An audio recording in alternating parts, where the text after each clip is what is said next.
Do not try and bend the spoon. That's impossible. Instead, only try to realize the truth. What truth? There is no spoon.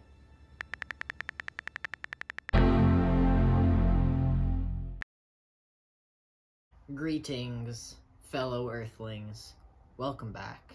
Today is August 26th, 2024, and this is episode 32 of MindMosaic, our final exploration into the digital world of technology and ones and zeros and motherboards and Zuckerbergs and all of that. But that being said, it's not over yet, and we still have one final opportunity to really explore and extract all the juice out of this topic of information technology and what technology means for us. So with all that out of the way, let's get into the meat of it here, and let's talk about the algorithm of life and what that even means.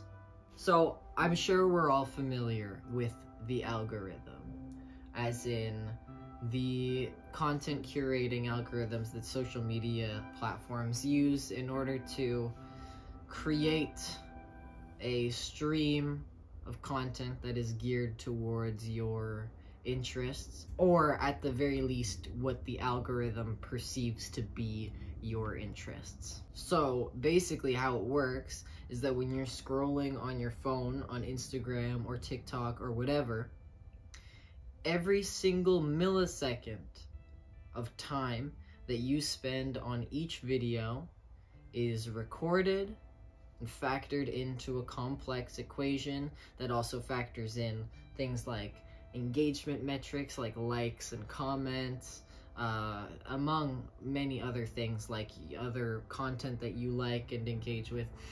So it will use all of this data to curate future content for you. That's why your feed on Instagram or TikTok or YouTube or whatever is tailored to your personality, whether or not you want it to be or not. It's how the algorithm works. The algorithm is constantly measuring every metric that it can measure that will give it more insight into your habits and your interests and things that you want to or don't want to see. And this goes beyond the conscious to the subconscious. There are things that we get on our feeds that we don't even know we want to see, but our behavior signals to the algorithm that we do want to see it, even though we might not even consciously know that we want to see it. It's simply being influenced by our subconscious desires. Now, there's a lot of potential concerns that can be raised when it comes to a system like this. The main one being is a lack of individual autonomy over the type of content that they're seeing on a daily basis. A while ago, I think I made some Instagram post where I proposed that we would be able to curate our own algorithm or to customize our own content stream, you could say. That way you have the tools to really specify the type of content you want to see, and if you can do that, that would transform the hours of time we spend scrolling into time that is actually spent in a much more productive and meaningful fashion, because you'd be able to actually choose what type of videos is getting recommended to you through that infinite sort of endless stream of consciousness type feed scenario. So that would be awesome, but as far as things stand currently, that's not the way it is. What we have now is, as I described earlier, something that takes engagement metrics, usually things that fall outside of our conscious understanding, and it's taking all of these tiny little memes of data and using them as context points in creating this sort of patchwork simulation of your own psyche, sort of, which is like strange and seems like it has some like weird ethical issues with it, but alas, it's the way things are. Watch The Social Dilemma to get a better idea of how much social media companies are mining for information. But that's not what this video is. This video is meant to kind of take this topic and expand it to a more meta level, in which we're using this idea of the algorithm and what it represents symbolically and mythologically almost, and sort of blowing that up to a metaphorical sense that we can apply to much more wide-reaching and holistic topics. So, that was a lot of words. What do I actually mean by this? Well, you read the title of the video. Life is an algorithm. What the hell does that mean? Well, I sort of mean two things by it.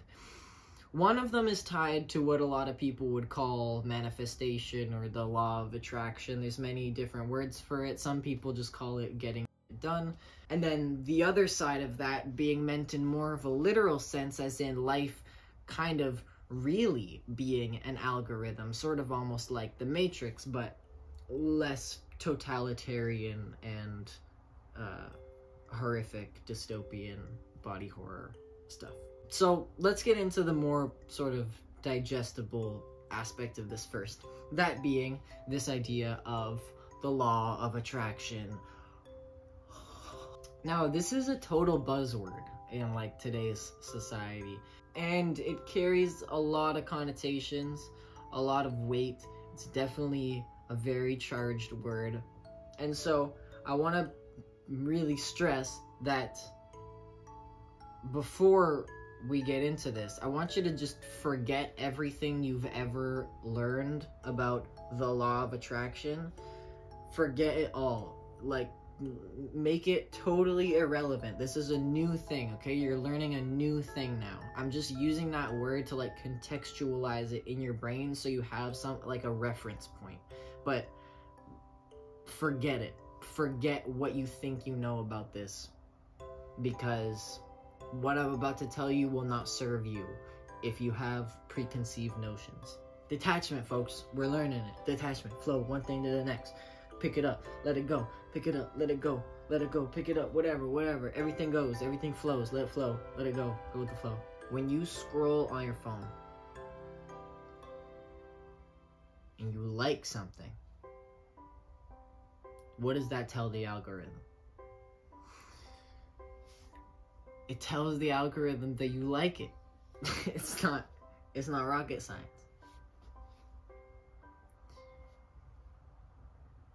When the algorithm learns that you like something, it will recommend more things to you that are sort of related to that thing that you liked in some way or another. That gives the algorithm information that clarifies what you liked about the previous video to the algorithm. That data is used by the algorithm in order to create more specified content that is more tailored to your liking, so that the algorithm can engage you more. Because ultimately, that's what it's seeking. It's seeking attention, it's seeking engagement. So it's going to try to learn what you want to see so that it can keep giving that to you, so that you can stay engaged, and so that you can continue to engage with it. Life is an algorithm, because what you engage with is what becomes your life. Engagement is like the key thing here. Engagement and attention, focus, energy. Focus is directed energy. You're directing your concentration to something, your consciousness to something. If you direct your consciousness towards making a table, that table will emerge into your life. It's the application of the will. It's the direction of your engagement with life. Because even someone who's disengaged with life is still engaged with life from an unconscious standpoint. Just in the same way that someone who scrolls mindlessly on their phone without knowing what they want to see is still engaging with the algorithm, they're just doing it on a less conscious level. They're doing it on a subconscious level. And that's why their algorithm is full of mukbangs and women in bikinis and car crashes and all of this sort of primal, visceral, deep human animal sort of monkey with a computer sort of content, because there's no human there. It's just straight animal technology interface. There's no agency, there's no direction, there's no captain at the helm. Basically, what I'm saying is what has been said a million times in many different ways. You get out of it what you put into it. Life is a reciprocal, mutual exchange. It is, in a sense, a mirror of sorts. It is a mirror that reflects our will and our intention and ourselves, really. One of the main tasks of life is to realize this, to become sentient, to become aware of the fact that life is very dynamic and it is extremely sensitive to our perspective. It is reactive to our perspective. And I guess in a way you could argue, and this is probably what it is, that it's not actually reactive and that it is our perception that fully influences what life is. So it's not that our perception is changing what life is. It's that life is literally our perception of it and nothing more. That is what life is. It is our perception. But life is also more than that, in the sense that life is almost a process of becoming aware of this, of becoming aware of the fact that life is a reflection of your perception, and it is subject to how you choose to view it. And this is a process of evolution. It is a process of becoming aware of one's own agency in the dance of life. And all the greats throughout history have known this in some sense or another. It's the idea that a person, through dedication, through conscious application of one's own will, can sculpt, shape, manifest, conjure, influence, and create their own life from head to toe, all the way. It is our choice. It is in our hands. The tricky thing about this, and the kind of equally beautiful and bizarre thing about this, is that this fact, this truth, goes to the extreme, in the sense that if you are not conscious of the fact that life is subject to your will, then life is not subject to your will. I'll put it this way. Your mind, your will, and the application of it is immensely powerful. And it's so powerful that if you think you can't change reality, you won't be able to. And reality will be as fixed and immovable as a mountain, because you have willed it to be as such. You can use the power of your will to will yourself into powerlessness. So realizing this is realizing that the remedy to hopelessness, to powerlessness, is an awakening. It is an epiphany. It is a realization. It's not someone giving you something. It's not oh, I stumbled across the tool to my salvation. No, it's I realize myself. I self-realize. I self-actualize. That is the catalyst in the process of becoming more and more autonomous. And what I mean by that is having more and more ability to make an impact. The process of achieving states of greater influence is a process of awakening to your own inherent ability to do so. It's not necessarily a outer quest. It's more of an inner discovery of a latent or dormant ability that had been neglected or forgotten. So if you knew that, great. Continue to be the amazing agent of consciousness that you are in this insane world that we live in. Keep doing it. We need you. We need each other. And if you didn't know that, well, you do now. And now you can begin to have some agency in this world and be an actual player rather than just another zombie robot sheep. Another zombie robot sheep slave battery NPC. Zombie robot sheep slave battery NPC. Just realize that. Realize that you are Will Smith because you're a smith with your will. You're like Jesus because you can make tables by choosing to. That's how powerful you are.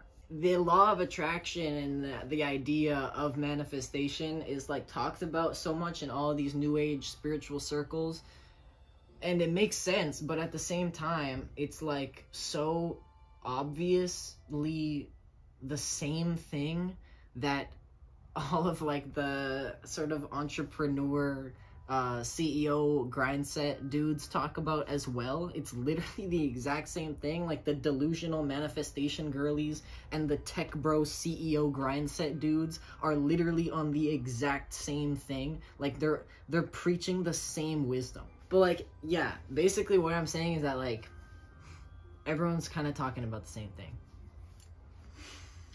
Okay, let's move on because that's like, I feel like that's clear. You get that.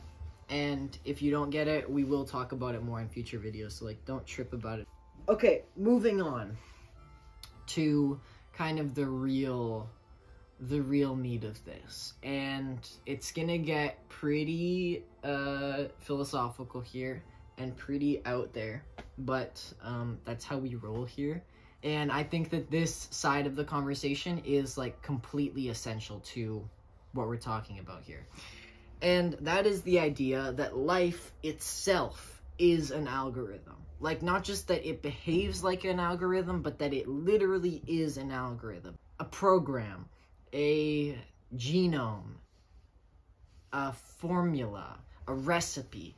The universe, reality, is organized in such a way that it trends towards certain outcomes. I think it's called dynamical systems theory, or the idea of attractors, that the universe sort of tends to evolve towards these certain states. It's no secret that the universe possesses some sort of organizing quality. I mean, here I am, a creature of biology made up of the coexistence of billions, trillions of other tiny living organisms, all operating in perfect symbiosis, giving rise to this emergent being that I know myself as, with experiences and memories and likes and dislikes and fears and hopes and all of this craziness. Life is a consciousness creating algorithm. It seems like that's what it is. I'm not entirely certain, but I don't think anyone is entirely certain of anything. So, what does this actually have to do with anything? Basically, what I'm saying is that the universe is sort of like the Matrix, like in a literal sense. This is not the fundamental reality. There are realities within and above this one, whatever that even means, this reality in which we find ourselves now with, you know, galaxies, is not real. Like, not really real. It's not the real world. You know, like in the Matrix, when Neo wakes up, he's on the Nebuchadnezzar or whatever it's called, and Morpheus is like, welcome to the real world.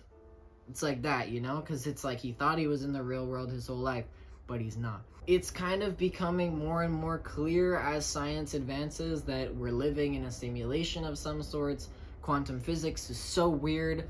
I feel like scientists are just kind of like giving up at this point. Like, what's even happening? Like, I feel like after Einstein, like, it was just like a steady like decline into madness and misery. Like, I feel like scientists are just kind of like at their wits' end. Like, we're like, what do we even do at this point? Like, nothing makes sense anymore. But, you know, we might be in a simulation. We totally might be. And if we're not in a computer simulation, we're definitely in like the dream of some other being or something like that. Like, honestly, reality just seems like sort of like a holographic fractal holarchy, like a fractal holarchy. But I'm not actually entirely sure. I'm not sure at all. I don't even know. What I do know is that I don't really know anything, and that nothing really seems to be certain. Like, nothing seems locked in stone or set in stone. Nothing seems fixed. Things are fluid. They are dynamic. They are more slippery than we typically understand, or at least that we typically are aware of. But the reality is that reality is kind of only as real as we make it in our brains. And if we make it something that can be altered and changed and influenced, that's what it becomes. Like, reality is literally the clay on a potter's wheel, and you are the potter. Like, you are making this thing, you are sculpting this thing. And so you can learn how to move your hands in order to create like the proper curves and contours that you want in this work, this masterpiece that will become of your life. It's up to you. It's in your hands. That's really what I'm getting at. Really what I'm getting at. And that's kind of the phrase or the idea that just summarizes all of this. It's in your hands. To realize that life is a simulation, it is a fabrication, a construction, and that you are an agent. You are not a hunk of clay. You are conscious. You are will. You have will. You have like an ability to actually like project some vision that you have and create that. And so, what is it? The quote. Don't try and bend the spoon. It's impossible. Instead, only try to realize the truth that there is no spoon. And then it's something like, only then will you see that it is not the spoon that bends. It is only yourself. There is no spoon. There is no spoon. It's you. This room is really hot. And I'm away from home at the moment. I'm on the East Coast, which is something I'm not used to. It's much more humid over here. The nights are a lot warmer. It's just kind of warm in general, and I'm starting to overheat. So this video's over. But that's okay, because I got it all out. Everything that needed to be said has been said, and it's all been absorbed by your ears and brain, hopefully. If not, then that's fine too, because this video will continue to exist. It's not like a one-time thing. Like, you can come back and you can watch it again. But yeah, quick notes to summarize. Final thing. Life is an algorithm, meaning It is subject to your will, is influenced by your engagement and how you apply your focus and your attention. And life is an algorithm in the sense that it's probably literally a simulation, and that it's not real, and that the only thing that can actually truly be called real is your own conscious agency, and that it is you that bends, and it's not the spoon, because there is no spoon. And so live life beautifully, live life how you would choose to live it, because you can. You actually can. The same goes for all of us. And that's the gift of being human, and it is the gift of being human to realize that, and to just take full advantage of the fact that we are alive, and this is our life together, and we get to sculpt it, and we get to turn it into something that we believe in, and that we say that is beautiful, that is true, and I wouldn't want it to be any other way. That's what I call life for me, and that's a privilege that we all have, and we share in that responsibility, because this is life, and we're here, we're in it. So let's do it.